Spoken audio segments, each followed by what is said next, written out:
네, 안녕하세요. 저는 업계의 통념을 바꾼 하나의 제품에 대해서 설명드릴 토스뱅크 박연현이라고 합니다. 오늘 되게 더운데 많은 분이 와주셔서 저도 많이 기쁘고 또 저희 제품을 소개해 드릴 수 있어서 많이 설레는데요. 저희 이 함께 대출이라는 상품이 어떻게 기획이 되었고 이 개발 과정은 어떠하였으며 그 과정에서 저희가 배운 러닝들이 무엇인지를 소개해 드리도록 하겠습니다. 우선 간략하게 제 소개부터 좀 드리도록 하겠습니다. 저는 그 토스뱅크가 출시하기도 전인 2020년에 토스뱅크에 조인해서 제품 전략을 주로 담당을 해왔습니다. 그 과정에서 함께 대출이라는 그런 제품의 기회를 발굴하게 되어서 PO로서 제품의 출시까지의 전 과정을 리드했습니다. 지금 현재는 토스뱅크에서 다시 전략팀으로서 새로운 제품을 만들어내고 신사업 기회를 발굴하는 그런 역할을 하고 있습니다. 우선 함께 대출이 어떤 상품인지 잘 모르시는 분들이 계실 것 같은데 어떤 상품인지부터 좀 설명을 드리도록 하겠습니다. 함께 대출은 고객의 입장에서는 모두 토스뱅크의 단독 신용대출과 동일합니다. 대출의 신청과 실행, 그리고 이자 수납과 원리금 상환과 같은 업무들은 모두 토스뱅크 앱에서 토스뱅크 대출과 동일하게 이용을 하실 수 있습니다. 그리고 증명서 발급, 고객 상담, 그리고 납부일 변경과 같은 그런 대출 관리 업무들도 토스뱅크 앱에서 모두 이용이 가능합니다. 하지만 그 뒷단의 구조는 조금 많이 다른데요. 토스뱅크에서 고객이 대출을 신청하게 되면 토스뱅크와 제휴은행이 모두 대출을 심사하게 되고 양 은행에서 모두 승인이 난 고객에게 대출이 최종적으로 승인이 나게 됩니다. 그리고 고객이 대출 실행을 요청하게 되면 토스뱅크와 제휴은행이 각각 두 건의 대출을 실행을 해주는 그래서 토스뱅크와 제휴은행이 반반씩 대출금을 지급하는 그런 구조의 상품입니다. 두 건의 대출임에도 불구하고 대고객 서비스들은 모두 토스뱅크에서 이용할 수가 있는데 그 이유는 토스뱅크가 제휴은행분의 업무를 대신 수행해 주기 때문입니다. 대출을 실행했을 때 토스뱅크가 제휴은행분의 대출금을 받아서 고객에게 지급해 주고 토스뱅크가 이자와 원금을 수납받으면 제휴은행분을 제휴은행에게 전달합니다. 그리고 대출 관리 업무들도 토스뱅크에서 요청을 접수받아서 제휴은행에게 전달하여 제휴은행이 처리할 수 있도록 합니다. 네, 이러한 구조의 신용대출 상품을 공동대출이라고 하며 저희가 이 공동대출 구조로 만든 상품을 함께대출이라고 합니다. 이번 발표에서는 모두 함께대출이라고 명명하도록 하겠습니다. 출시 이후 함께대출은 업계에 큰 파장을 일으켰습니다. 모든 인터넷 전문은행과 지방은행들은 모두 함께대출에 대해서 큰 관심을 가지고 출시를 좀 하려고 많은 노력을 기울이고 있습니다. 특히나 저희 토스뱅크가 어떤 지방은행 혹은 은행들과 미팅을 하게 되면은 업계에서는 그 은행이랑 함께대출 하려고 하는 거 아니야? 라고 바이럴이 터지기도 하고 실제로 뉴스에 나기도 하는 등 좀 다양한 그런 업계 임팩트가 있었습니다. 또한 함께대출은 상품성까지 인정을 받아서 매경 금융 상품 대상에서 최고상인 금융위원장상을 수상하기도 하였습니다. 또한 함께대출의 성공으로 금융당국에서도 금융정책 방향성 설정에 있어 함께대출의 사례가 큰 기여를 하는 등 이런 많은 파장을 일으키게 되었습니다. 그렇다면 이게 왜 혁신일까요? 저희가 함께대출 출시하기 전까지는 은행은 절대 자신의 업무를 다른 누구에게도 맡길 수 없다라는 그런 고정관념이 있었습니다. 특히나 심사와 실행과 같은 은행의 본질적 업무들은 규제적으로도 다른 은행에게 맡길 수가 없었습니다. 하지만 함께대출을 통해서 대출의 심사 실행과 같은 본질적 업무뿐만 아니라 잔액조회, 이자 납부, 고객 상담 등 대출 관련 서비스들도 다른 은행분의 대출까지 토스뱅크에서 이용할 수 있는 그런 구조를 만들어냈습니다. 은행과 은행은 서로 협력할 수 없다라는 것도 업계의 큰 통념 중에 하나였습니다. 은행들은 서로 유사한 속성의 상품을 판매하고 있었기에 서로 경쟁자라는 그런 인식까지도 있었는데요. 하지만 함께대출을 통해서 모객이 필요한 제휴은행과 디지털 채널 역량이 강한 토스뱅크 간의 협업 구도를 만들어내었고 이런 역량과 필요성이 다른 은행 간의 협업도 충분히 가능하다라는 시장의 메시지를 전달할 수 있었습니다. 이와 같이 함께대출은 은행업계 그리고 금융업계에서 큰 인식의 변화를 만들어내었습니다. 함께대출이 어떻게 시작되었는지부터 좀 말씀드리도록 하겠습니다. 함께대출은 토스뱅크가 출시하기도 전인 2021년부터 기획이 되었는데요.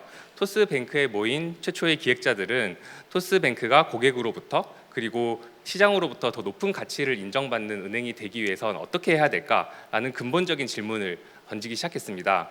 하지만 저희가 이 질문에 대해서 솔루션을 내기까지는 그리 오랜 시간이 걸리진 않았습니다. 아주 직관적이고 명확한 솔루션이 있었는데요. 그것은 바로 고객에게 더 좋은 금리와 한도의 대출을 더 많이 제공해 주자라는 것이었습니다. 하지만 대출을 무한정 공급하는 데 있어서는 가장 큰 제약이 한 가지가 있었습니다. BIS 비율이라는 것이었는데요. 은행의 자본금 대비 약 10배수까지 대출을 해줄 수 있다라는 그런 규정이었습니다. 더 많은 대출을 제공하기 위해서는 자본금, 즉 투자를 더 많이 받았어야 됐고, 투자를 우리가 원하는 시기에 원하는 양을 받는다는 것은 사실상 거의 불가능에 가까운 그런 어려운 미션이었습니다. 토스뱅크 출범 당시 토스뱅크의 자본금은 2,500억이었는데요. 이것을 바탕으로 저희가 공급할 수 있는 대출액은 약 2.5조였습니다. 시중은행의 대출액이 200조에서 300조 가량 되는 것을 감안해 봤을 때 저희가 제공할 수 있는 대출의 규모는 너무나 작은 수준이었습니다.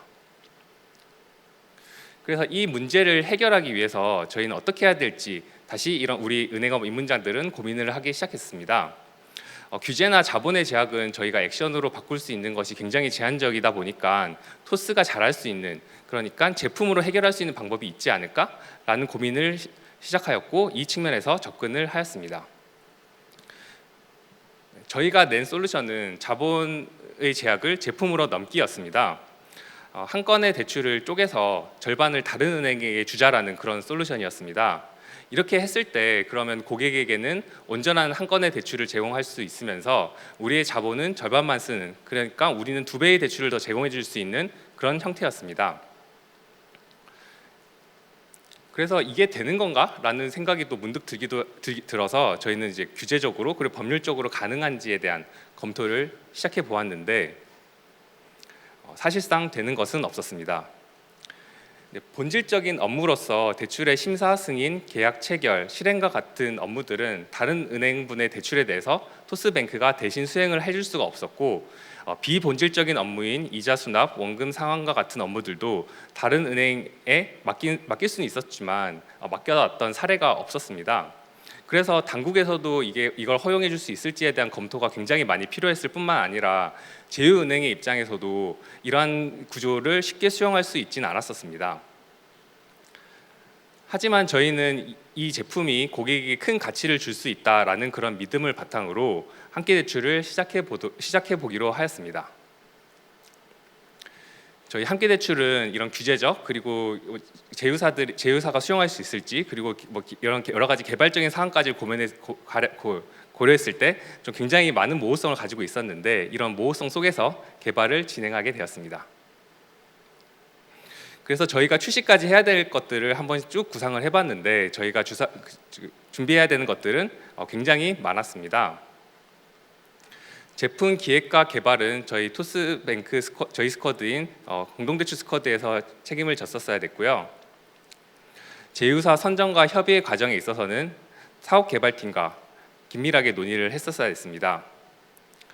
또한 대출을 어떻게 심사해야 될 것인가에 대한 부분에 있어서도 저희 리스크팀과 논의가 되었어야 됐으며, 제휴은행의 심사도 들어갔어야 됐기 때문에 제휴은행의 리스크팀과도 논의가 필요했습니다. 함께 대출의 제품 정책을 토스뱅크의 기존 단독 대출과 유사하게 맞추기 위해서 신용대출 스쿼드와도 협의가 필요했고요.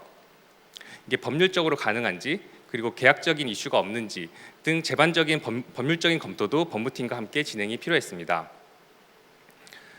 마지막으로 규제적인 측면에서 이게 가능한 제품인지에 대해서도 대관팀과 함께 협의를 진행을 했었어야 됐고, 토스뱅크 PO로서 저는 이 모든 것을 챙겼어야 됐습니다. 그래서 제가 바로 시작한 것은 백지에서 시작을 하는 것이었습니다.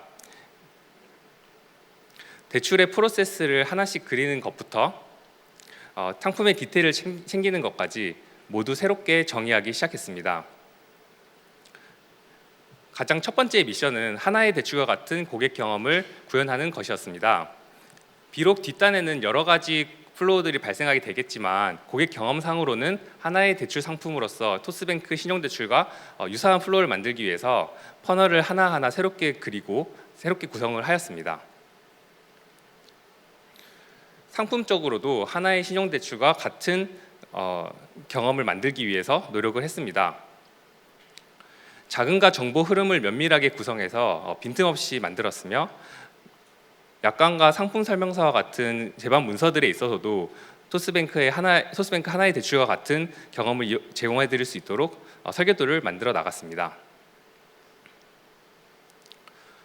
또한 두 은행을 유기적으로 하나의 은행처럼 결합하는 것도 반드시 필요한 부분이었습니다.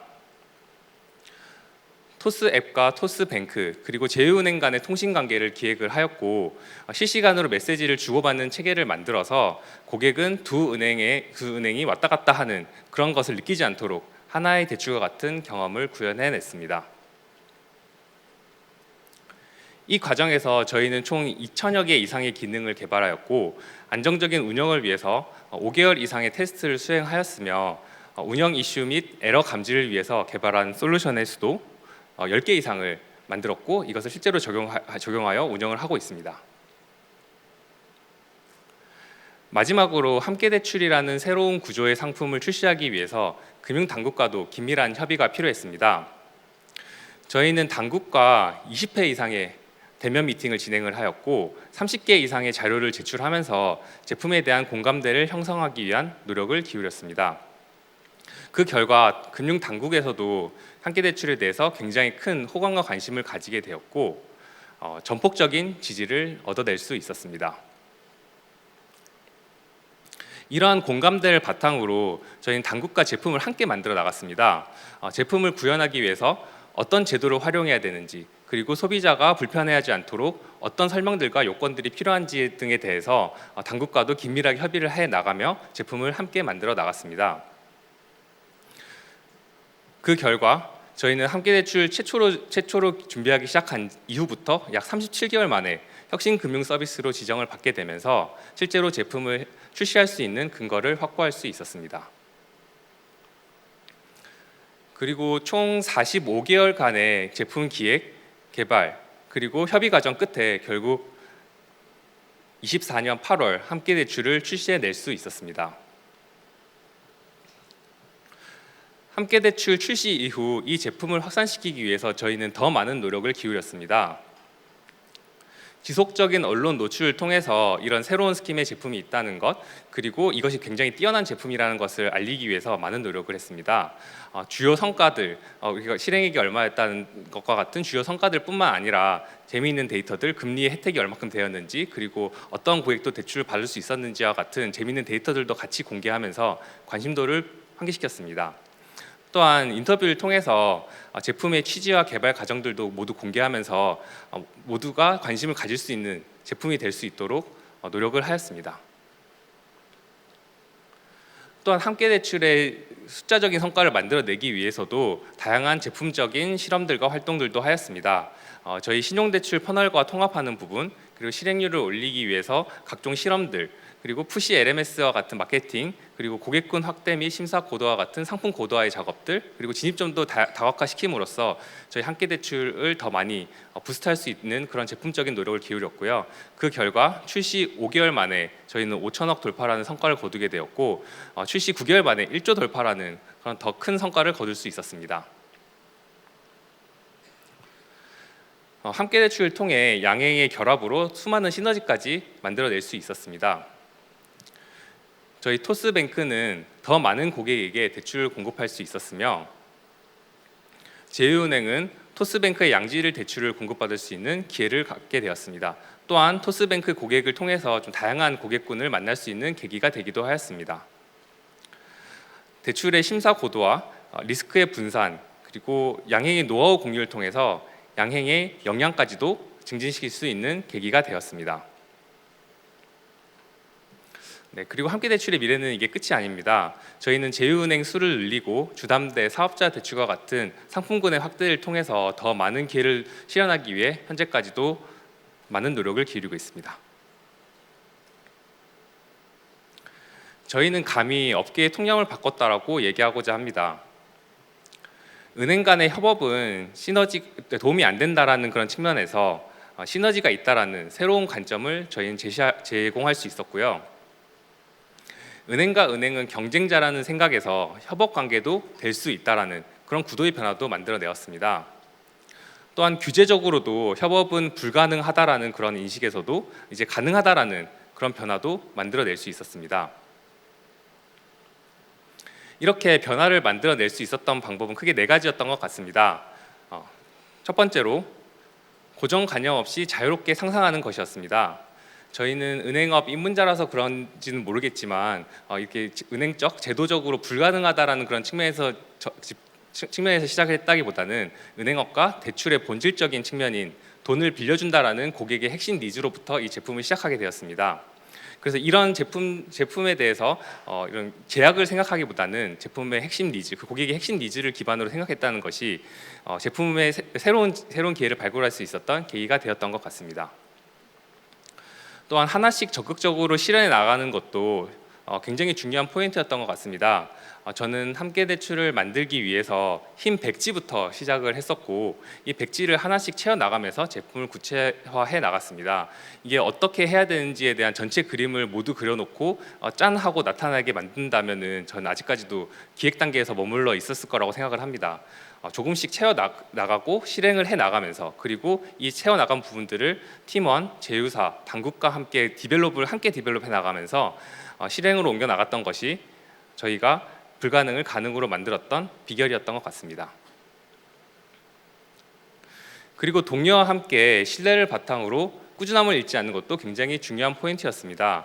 저희는 총 45개월간의 개발 과정을 거쳤는데 이는 어떻게 보면 토스에서 가장 오랜 기간 동안 준비한 제품이었던 것 같습니다.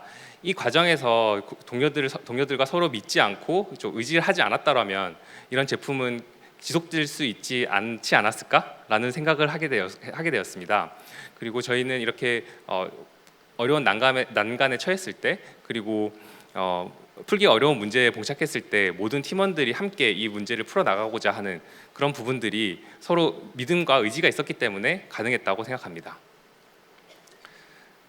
마지막으로 당국과의 공감대를 바탕으로 함께 제품을 만들어 나갔다는 부분도 결정적인 역할을 했습니다. 고객 측면뿐만 아니라 규제적, 산업적 측면에서 제품의 의미를 당국과 지속적으로 소통을 하였고 이 과정을 통해서 저희는 공감대를 형성할 수 있었습니다. 이를 통해서 당국에서도 제품 출시를 위해서 조언과 협조를 하면서 지지자 역할을 해주셨기에 함께대출을 세상에 선보일 수 있었습니다.